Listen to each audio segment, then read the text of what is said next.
Hey Wargamers, you may have seen the news that yesterday Games Workshop released a preview of the upcoming Kill Team expansion featuring Tau Pathfinders. And in that preview, they gave us this little tidbit here when discussing the upcoming Tau Codex. It says, Firecast commanders among you will be excited to discover that it's one of the first new codexes coming in 2022. Yes, that's right. We finally have confirmation of a Tau Codex coming in the near future. 100% legit. It is confirmed this time. I'm serious. We are getting new Tau content very soon. And so today I want to talk a little bit about the things we know about this codex and some of the things we don't know. So we know, of course, that there's a new Tau Codex coming in early 2022. We know that the upgrade sprue for Pathfinders will port over to 40K so that you can use those new upgraded Pathfinders in 40K. They don't have to just stay in Kill Team. And we know some of the rules for those Pathfinders for Kill Team.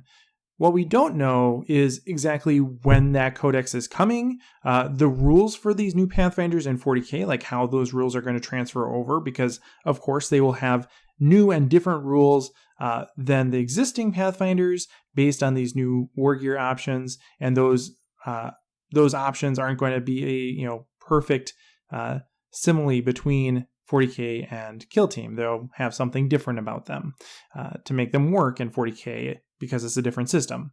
And then we also don't know what other models are or are not coming. We know, of course, that there's this upgrade sprue, but we don't know if there's anything else, and if there is, what that might be. So I want to take each of these things and look into them a little bit and kind of share my thoughts about where I think each of these things is going. All right, so let's start off with the low-hanging fruit here of when the codex is coming. In the preview, it says it's one of the first codexes coming out in 2022, but it doesn't say that it's the first coming in 2022, which is unfortunate, right? It's ambiguous. It really would be nice if it said, yeah, no, this is definitely going to be the first one. But maybe they are saying that. Maybe they're saying, yeah, no, this is going to be the first one, but it's not going to be alone. It could be that we have a Tau Codex coming out alongside something else. Maybe a Chaos Space Marine Codex is coming out in the same month. And so we drop them together. And so it's not the first, it's one of two that is the first. Both these are totally possible. The rumor is that the codex is coming out in January, though. And so that would fit with this, right? It would make it probably the first, if not one of two codexes being released in January. And so it's totally possible. It's also possible that with the delays that every industry is experiencing, that the codex is not going to come out in January, that it was planned for January, but now it's going to be February, or, it goes up for, release at the end of January. We don't really get it until February, that sort of thing. Those are also totally possible, but still, I would really expect it to be January, February. I wouldn't think March would be on the table anymore, given that, it would really disrupt the cadence that they've established with codex releases, even in 2021. So 2022 codexes probably are going to follow a similar pattern, and so maybe we will see this in January, at the latest February, and so that's good news. Also good news is that the 9th edition codices have all got new art, and so even though I really like the white recolor on the current codex, I am ready for new art. I have how many books? How many books do I have right now that have the exact same art with minor variations in them? And I know that makes it not the exact same art, but they are practically identical, and it makes it kind of hard to figure out what book I'm looking at. So I'm glad that we will finally get new cover art, and my guess is that it's probably going to have a lot more to do with Pathfinders and infantry on the cover as opposed to a battle suit. That's just my throwaway guess. Probably going to be infantry based and not a battle suit on the cover. And then it has a lot to do with which models are coming out. There is a rumor that Darkstrider is going to come out in plastic. Right now he's a fine cast model, so we can get an updated plastic model for this relatively underwhelming character, and that would be really cool. So, maybe that cover art will have Darkstrider and a bunch of Pathfinders on it. That'd be cool. I'd like to see more art like that, and it would really stand out amongst the history of the lone enforcer battle suit on the cover. it would also fit with a Pathfinder release, right? That Darkstrider himself is a Pathfinder, so if we have this new upgrade sprue, maybe we have a new super awesome Pathfinder character in the form of Darkstrider to lead them, so that would fit. Additionally, it might suggest a massive refocusing of the army on infantry and a retooling of the marker light mechanic. We see a little bit of the marker light mechanic being retooled in the kill team rules. Of course, there's lots of reasons for that. We'll talk about that in a moment. But I can't help shake the feeling that these things are kind of coalescing and pointing to a Tau Codex that, yes, has the big suits, but is now starting to pivot back towards an infantry-based design scheme that addresses not only the issues with those infantry, but alleviates a lot of the concern that we've had so far with savior protocols and battlesuits. If you refocus the army towards infantry and less so on battlesuits, you can make some of those other concerns a lot less important because the army is no longer relying on battlesuits as the meat of the army. So it just kind of seems like these things are starting to point in that direction. We'll see how it plays out. But we're kind of in uncharted territory here with the way that this release is being handled. It's the first time that we've had an upgrade sprue released in a kill team box and then a codex directly following that. Now, the second edition to Kill Team isn't exactly old at this point, but the first version of this with Orcs and Astra Militarum had a very different approach, right? Orcs got a multi-kit release alongside their new unit. Astra Militarum just got the one new unit, but both of those were fully new kits, right? They weren't upgrade sprues. Here we're having upgrade sprue for an existing model line, which is fine. It's cool. I think that the bits are nice, but what does that really say about the upcoming release? Are we going to end up in a position more like the Orcs? Are we going to end up in a position more like the Astra Militarum? Or are we going to end up in a position that's totally different from either of those in terms of the size and scale of the release? In other words, I'm wondering, is Games Workshop going to handle this by releasing the bare minimum? Is it really going to be just this upgrade sprue and Darkstrider, or are they really going to take a more comprehensive approach and release a whole slew of models? Of course, we don't know. The rumor is, again, that Darkstrider model is coming out, but that doesn't mean that other models aren't coming out. It just means that, at a minimum, Darkstrider is. And so, what would I put my money on? I wouldn't get my hopes up on a revision of some of those models that we really want to see upgraded, like Crude or Vespid. It's probably just going to be Darkstrider. It's probably just going to be this upgrade kit, and they're going to say you should be happy with that. And to some extent, I would be, right? I'm more concerned about the rule set being retooled and less concerned about a relatively reasonable line of models not getting reworked, right? The biggest weaknesses in the Tau model line are those auxiliary models, in addition to any other Finecast models like Arcite. But I'm relatively content leaving those models alone if I can get a new rule set that really makes the existing models function well. And then finally, I want to take a moment to look at the new rules that we do have for Pathfinders in Kill Team and try to glean a little bit of understanding of what that might mean for Tau in this new codex for 40K.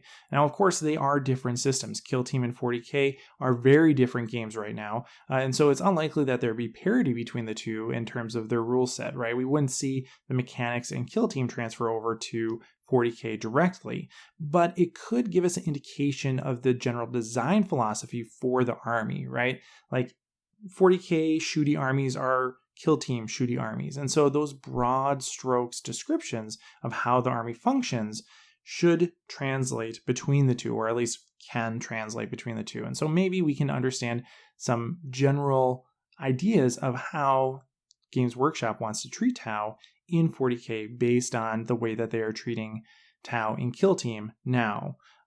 First, amongst those general ideas could be this new marker light table. So they upgraded or changed the way that marker lights work in Kill Team. Right now, firing a marker light is really just an action that you can take, and you can use your other actions to fire normally. So marker lights aren't prohibitive to other shooting in Kill Team, but is that going to transfer over to 40K? Maybe, maybe not. I lean more towards maybe not. But if we look at the way that the MarkerLite token benefits actually add up, perhaps this could give us a better idea of how the benefits of MarkerLites will change in this new codex. So in Kill Team, if you have one MarkerLite token, it says in the roll attack dice step of that shooting attack, you can re-roll one of your attack dice, basically just allowing you to re-roll your to hits. This could be analogous to just allowing you to re-roll shooting against a target in 40K. That would be a massive step up compared to re-rolling only ones. Do I think that that's likely? It's not out of the question, right? Like if you had an ability to just re-roll all hits against a MarkerLite target, that would be really powerful. It would go a long way to alleviate some of the issues that Tau have with ballistic skill, and it would also help justify the opportunity cost of firing a MarkerLite with some really awesome units, like perhaps these new Pathfinders might be. So I think that would be a really nice thing. I don't know if it's going to happen, but of course, it would be a strong benefit to firing MarkerLites, and it would play into the economy a little bit more. With 2 MarkerLite tokens, it allows you to ignore cover, essentially. And similar benefits are for 4 and 5 tokens, where it affects your ability to target different units. So, what would we see in 40K for the analogous benefit? It could be something as simple as ignoring cover, ignoring hit penalties based on cover, or ignoring things that are armor save benefits, right? All of those could be different portions of the MarkerLite token table. One of the benefits of 9th edition cover in this respect is that there are many different ways that cover can impact a unit's durability. And so the MarkerLite token table could also be similarly granular in terms of what it chooses to ignore. Would it be nice if the MarkerLite table just had a ignore all cover line on it? Of course. All benefits of cover, of course. That's the way that it has worked historically. But in 9th edition, cover is more complex. So having those different benefits correspond to different levels on the MarkerLite table wouldn't be out of the question. It would kind of make sense. It would mean that it would be really hard to get the maximum benefit out of MarkerLites, but still not unreasonable.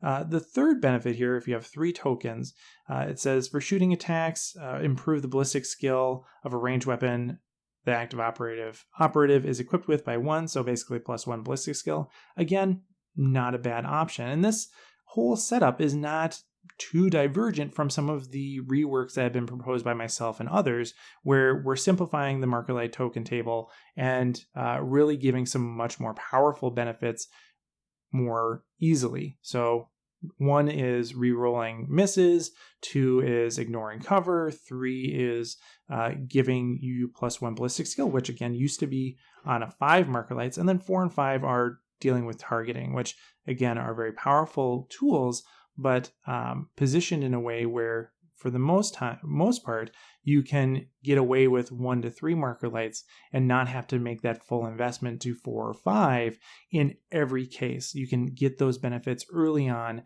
and have them available more widely because you're going to need them more often than those 4 or 5 level benefits.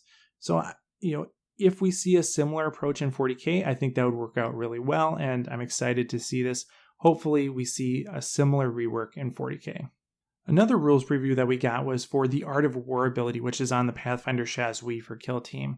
Now, this takes the place of Master of War because it's a Shazui and not a Shazo, so it makes sense that it's scaled down for the Kill Team Pathfinder unit as opposed to a full army. Of course, it's not as strong as Master of War in general, but it has some similarities. The Monka Art of War ability is largely the same as the Monka in 40K, at least in theme. The Kaoyun Art of War ability, though, is pretty different.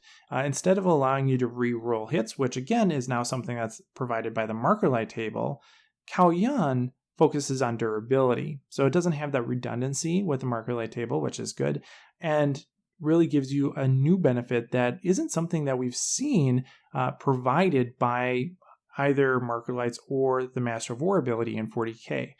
This basically allows you to, it says before rolling your defense dice. If it is in cover, 1 additional dice can be retained as successful normal saves as a result of cover. So it makes that unit a little bit more durable and doesn't give a shooting bonus.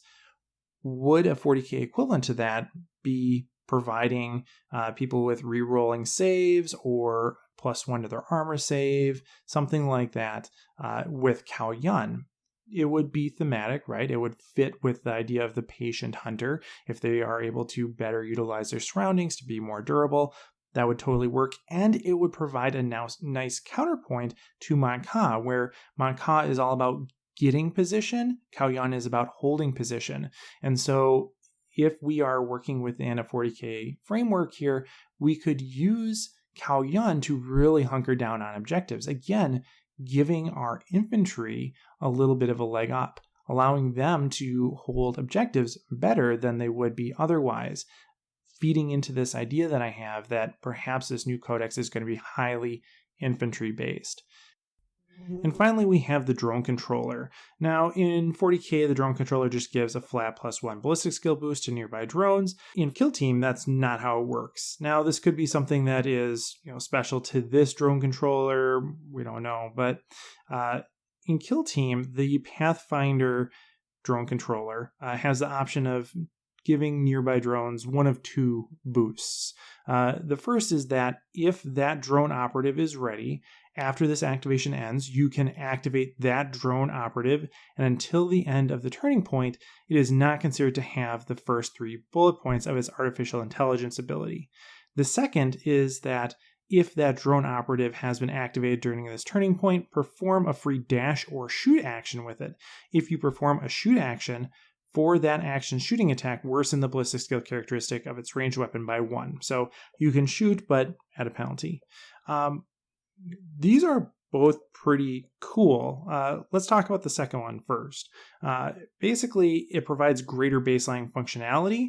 You can do all your things normally, but you can do it more, which is good, right? Like being able to use things more is good, right? I think we can agree on that. So in 40k, maybe this would allow drone units nearby a drone controller to fire twice, or have other forms of increased output, like maybe assault weapons are firing twice, or maybe they can ignore penalties to movement, or rapid fire can fire twice, or something like that, right? Something that allows us to have increased output.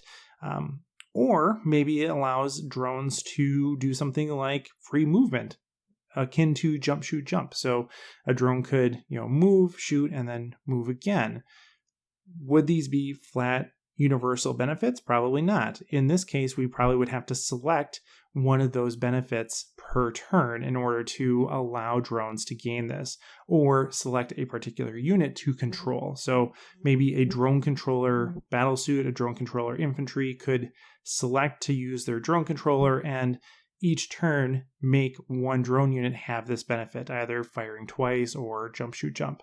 That'd be really cool. It would bring in some added benefits of drones, some added benefits of having drone controllers in your army, and also give you a lot of play.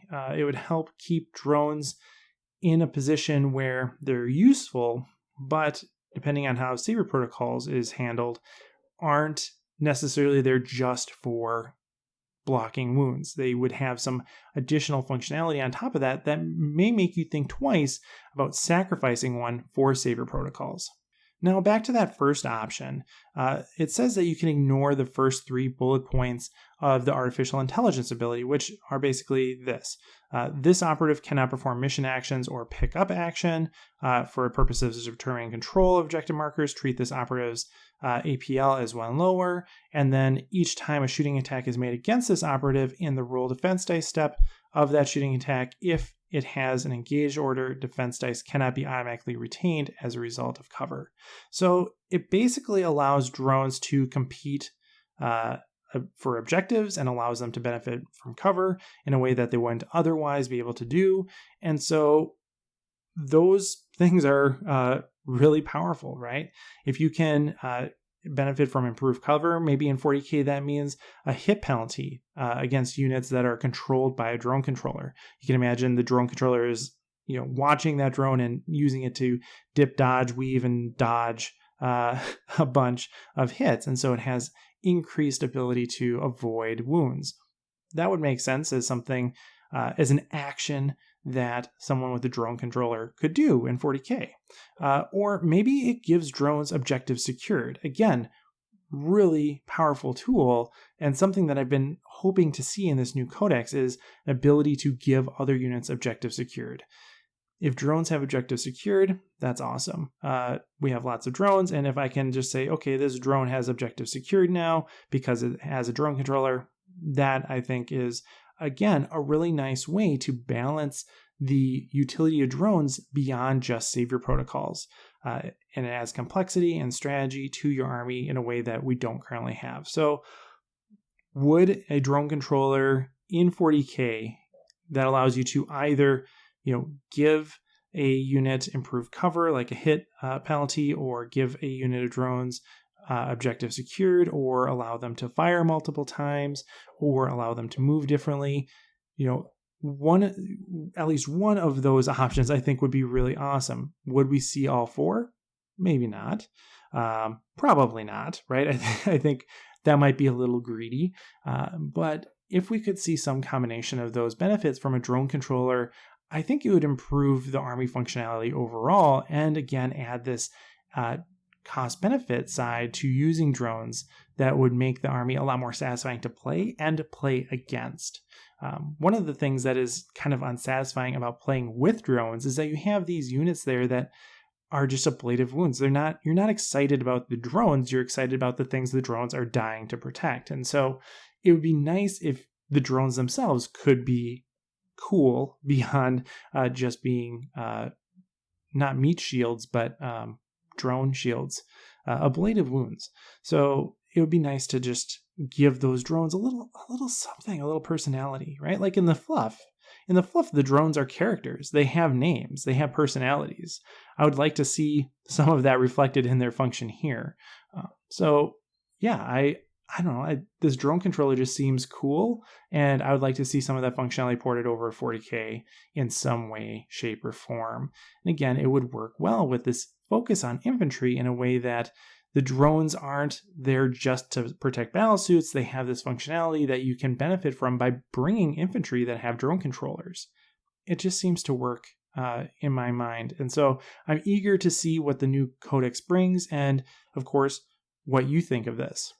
All right, so we know a new codex is coming, probably January 2022. We have the Pathfinders. We're probably going to have Dark Strider. Everything is pointing to those rumors being accurate. Will we see anything else? Who knows? But overall, I really like this vibe I'm getting of a new infantry heavy Tau army. So let me know what you think in the comments below. Am I totally off base here? Is my wild speculation just that, or might I be onto something? Let's have a conversation. And as always, thanks for watching, and happy wargaming. Hey everyone, thanks for watching. A while ago I made my own miniature, and if you too want to be the proud owner of an invasive wargaming model, you can check out the link in the description below.